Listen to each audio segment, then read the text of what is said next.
The conversations have started once again. US President Donald Trump and Russian President Vladimir Putin have taken part in a phone call that once again saw Putin make vague allusions to peace. Of course, nothing solid has come out of those allusions. There is no ceasefire imminent, and the war in Ukraine is carrying on as it always has. That's a sign to the US. This is all a trap. Putin is stalling for survival because he knows that his war machine is operating on borrowed time and he's trying to gain the advantage before he comes to the table. It all started on May 17th when the first reports emerged that Trump was planning to hold renewed phone conversations with both Putin and Ukrainian President Volodymyr Zelenskyy. The US president outlined the reason for the call in a Truth Social post. The subject of the call will be stopping the bloodbath that is killing on average more than 5,000 Russian and Ukrainian soldiers a week, and trade, Trump announced. Trump isn't necessarily wrong about the casualty rate, at least if you listen to Ukraine. On May 20th alone, Ukrinform said that Russia lost 1,030 of its soldiers in a single day. That's not unusual. It's the same daily rate at which Russia has been losing soldiers since the beginning of 2025, with Ukraine's losses being added on top to bring the number closer to 5,000 per week. We also have to consider the fact that casualties isn't the same as deaths. Many of the 1,000 or so soldiers Russia is losing daily are wounded rather than dead. Still, there's no denying that the casualty rate in the Ukraine war is high. Trump hoped his call would solve that problem. Putin's mouthpiece, Dmitry Peskov, confirmed that the call was planned to happen in Russian state news, and Trump followed up with another all-caps message stating that he would also call Zelenskyy following his conversation with Putin. Hopefully it will be a productive day, a ceasefire will take place, and this very violent war, a war that should never have happened, will end. So the goal was clear. Talk to both leaders to negotiate a ceasefire after several months of failing to do just that. A couple of days after Trump made his statements, the call with Putin happened. It didn't go as Trump had planned. You wouldn't know that from Trump's proclamations in the wake of his conversation with Putin. The US president claimed that Russia was prepared to immediately start negotiating towards a ceasefire with Ukraine following his 2-hour conversation with Putin. Russia and Ukraine will immediately start negotiations toward a ceasefire and, more importantly, an end to the war, Trump declared in another Truth Social post. Trump also said that the conversation had gone very well, though he highlighted that any conditions for peace would have to be negotiated between Ukraine and Russia. So another step closer to peace, right? Not so much. Though Putin didn't outright deny Trump's assessment of the call, he also made it clear that negotiations for a ceasefire wouldn't be happening anytime soon. Instead, Russia's leader says, "We have agreed with the US president that Russia will offer and is ready to work with Ukraine on a memorandum on a possible future peace agreement." That's a long way from agreeing to a ceasefire. This memorandum would merely be a document in which Russia outlines a number of positions, including principles of the settlement and a timeline for concluding a possible peace agreement, including a possible ceasefire for a certain period of time, should relevant agreements be reached, says Putin. There are a whole lot of caveats in that statement that tell us one thing. Putin isn't serious about negotiating a ceasefire at all. Instead, he wants to do what he's always wanted to do. His plan appears to be to draft a document that essentially says Russia should keep everything it's taken from Ukraine before a ceasefire is even considered. It's likely that this memorandum will also contain language stating that Russia won't agree to any sort of peace until the root causes of the Ukraine crisis are solved. In other words, Putin wants to state his terms. Russia's leader already knows those terms will be refused, allowing him to continue his brutal war. The reality is that ending the Ukraine war right now, even temporarily, runs counter to Putin's goals. The Atlantic Council made this clear back in 2022 when it outlined the real reason Putin invaded Ukraine in the first place. To Russia's leader, Ukraine shouldn't exist as a sovereign state. In a June 2022 event that marked the 350th birthday of Russian Tsar Peter the Great, Putin outlined why he launched his invasion. He referred to Peter's war with Sweden centuries ago, and how that war supposedly saw the Russian Tsar return land to Russia that had always belonged to the country. Apparently, it is now also our responsibility to return Russian land, Putin claimed in reference to Ukraine. That tells us all we need to know about why Putin is fighting his war. He believes that Ukraine is part of Russia. He believes so fervently that the very prospect of ending the war while Ukraine is still a sovereign state is unacceptable. Therein lies the root cause of Putin's invasion. Ukraine's very existence has to end before Putin will even consider allowing any form of peace. Zelenskyy knows this. That's why he was quick to issue a direct warning to Trump during his own call with the US president. It's a trap, and Putin once again is stalling for time so he can continue his terrible invasion. On May 20th, the Kyiv Independent reported on Zelenskyy's comments, which he made following a conversation with Finnish President Alexander Stubb after holding his call with Trump. Posting to X, Zelenskyy said, "It's obvious that Russia is trying to buy time to continue the war and occupation.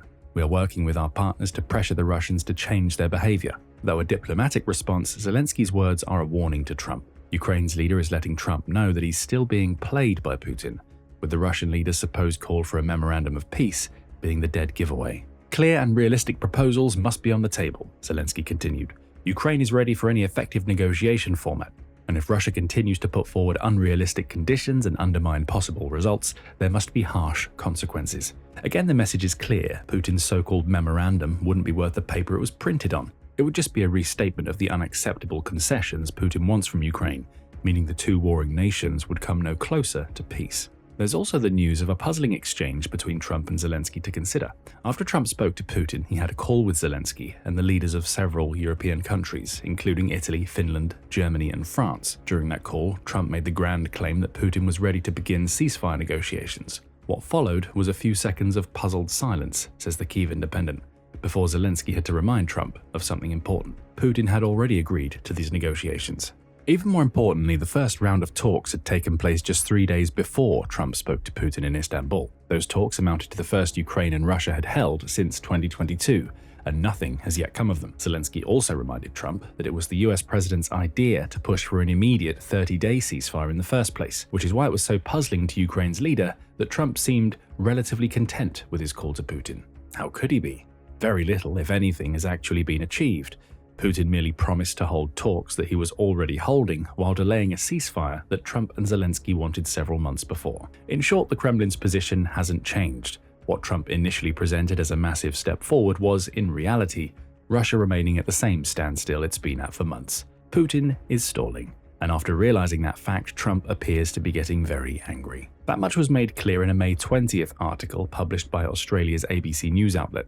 It noted that Putin has been slow-walking his talks with Trump from the start, with the previous day's conversation only making that approach clearer. Outwardly, Trump isn't admitting Putin is trying to pull the wool over his eyes. However, signs are beginning to emerge that the US president is on the verge of withdrawing himself from the peace discussions. The first of those signs came before Trump's call with Putin, when White House spokesperson Caroline Leavitt said that Trump was weary and frustrated with both sides of the conflict. Vice President J.D. Vance added to that sentiment, noting that the US was more than open to walking away. Both comments seemed to conflict with the optimism Trump showed to the world following his conversations with Putin, but even Trump himself seemed to demonstrate that cracks were starting to form in that optimism. "You've got very big egos involved," Trump claimed, "but I think something's going to happen. If it doesn't, I'd just back away and they're going to have to keep going. This was a European situation. It should have remained a European situation." Trump said all of this while claiming that he wasn't going to back away from the peace talks just yet, but he has a red line in his head, says the BBC, and if that line is crossed, Trump may withdraw. Trump hasn't outright said it. However, he's hinting at the likelihood that his conversation with Putin hasn't moved the Ukraine war peace discussions any closer to a resolution. The US president knows that Putin is stalling for time, so does Zelensky. The question now is simple. Why? We've covered one of the reasons already. Putin is so dead set in his belief that the only way to end the Ukraine war is to handle the root causes of his invasion, that any peace that allows Ukraine to continue existing isn't acceptable to Russia. At best, Putin seems only willing to negotiate a ceasefire that leaves Ukraine weakened to the point where it will be susceptible to a future Russian invasion. Putin doesn't want to see any NATO-aligned nation, especially the US, provide security guarantees to Ukraine. He also doesn't want Ukraine to become a NATO member and has previously rejected calls for Europe to install peacekeepers in Ukraine. But that isn't the full story. The other reason that Putin doesn't want a ceasefire is simple. He's not ready for his war to end. Part of the reason for this is that Putin is happy to keep the world in flux right now because it benefits his position in Russia. As The Conversation points out, Russia and Ukraine have been where they are right now before. Back in February, Trump spoke to Putin, followed by holding a conversation with Zelensky in March, which was supposed to bring the two countries closer to peace. That didn't happen, despite Zelensky accepting the 30-day ceasefire Trump proposed back then. Putin refused on the same grounds that he's refusing following the May 19th conversation. Putin feels confident enough to string Trump along, the conversation says, because the US president has shown himself reluctant to place any real pressure on Russia to end the war. Outside of threatening to escalate sanctions, the US is still trying to play the peace broker, which Putin believes gives him more opportunities to play Trump. All the while, Putin is keeping the world in flux. He knows that he can use his war to keep China on his side, especially now that his ally is embroiled in a trade war with the US. Putin is also happy that his war is wreaking havoc in Europe. For the rest of the continent, supporting Ukraine has become an existential question of deterring and containing a revisionist Russia, hell-bent on restoring a Soviet-style sphere of influence in Central and Eastern Europe. the conversation says. It's not wrong. By continuing to string Trump along with false promises that he's working toward achieving peace, Putin gets to keep this difficult situation going. His actions continue to influence European politics. Every day that he keeps the fight going in Europe is another day in which he can manipulate the news of what Europe is doing to prepare for a fight with Russia to fit his agenda. Putin can now argue with credibility that NATO is preparing for a war with Russia. It's the sort of claim he's been making both before and during his invasion, with the war itself turning that claim into a reality. With the credibility that comes from putting Europe in a state of flux, Putin can also reinforce his position as Russia's leader. He created the problems we see in Europe today. He now tells the Russian people that he's the only man capable of solving these problems. From this, we get a whiff of self-preservation from Putin that hints at another reason why Russia's leader is stalling for time. He knows that agreeing to any sort of ceasefire now would be seen as a capitulation by many of his people, and certainly those within the Kremlin who may have designs on taking his role as Russia's leader. So he has to keep his campaign against Ukraine going because what it's achieving is serving his aims. If we need any more convincing of this fact, we only need to look at what happened on May 18th. A day before Putin's conversation with Trump, Russia launched its largest ever drone assault against Ukraine. A staggering 273 drones took to the skies at 8 a.m. on May 18th, targeting Kyiv, Donetsk, and the Dnipropetrovsk region. Ukraine managed to shoot 88 of those drones out of the sky, with another 128 reportedly going astray without negative consequences. However, Putin still managed to achieve his goal of terrorizing Ukraine's citizens. The massive drone attack resulted in the death of one person in Kyiv and injuries to 3 others. One of the wounded was just 4 years old. These aren't the actions of a man who's ready to announce any sort of peace. If anything, Russia's drone assaults are intensifying because Putin has successfully stalled ceasefire negotiations for so long. We also have to consider the Ukraine war in more practical terms to understand why Putin is trying to buy more time. The reality on the ground appears to be that the Ukraine war is heading to a freeze. That's according to military expert David Axe, writing for Euromaidan Press on May 16th. Quoting the Front Intelligence Insight Group, Axe says, "The momentum of the war is gradually fading. Neither side has enough resources at its disposal to achieve a decisive strategic breakthrough. This means the war's intensity is likely to decline, with the numbers seeming to back this statement up." Axe says that 39 months of intense warfare have led to Russia claiming 18.3% of Ukraine, which includes Crimea. The figure was 17.6% back in 2024, demonstrating that Russia's gains are slow and come at a high cost of massive losses of troops and equipment, practically at a stalemate. And Putin knows it. He's stalling ceasefire negotiations because he knows that any discussion will bring up the fact that Russia is making tiny gains in exchange for many years of fighting it has forced on Ukraine. The momentum is still in Russia's favor.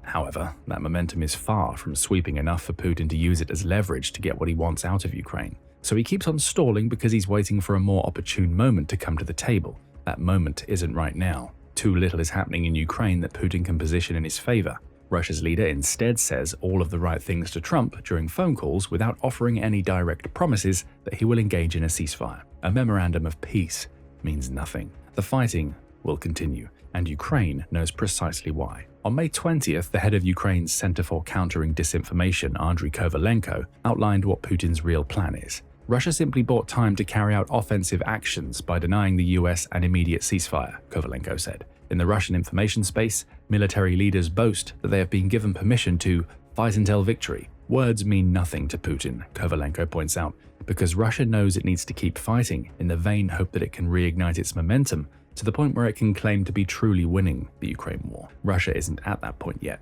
Putin will keep stalling until it is, even if that means thousands more of his soldiers have to die. Chatham House said that this has been Putin's plan ever since he started talking with Trump. During their conversations, Russia's leader gives very little, if any, actual ground while making vague claims that Russia will work toward peace. Putin is ready to dance a long, slow tango with Trump, while the Russian army continues its battlefield advances, Chatham House says. It doesn't matter that those advances come at a snail's pace. They're still happening, and Putin is in no hurry to start talking about a ceasefire while they are, so he buys time. Putin's strategy is outlined as clear as day: stall, reset, and repeat.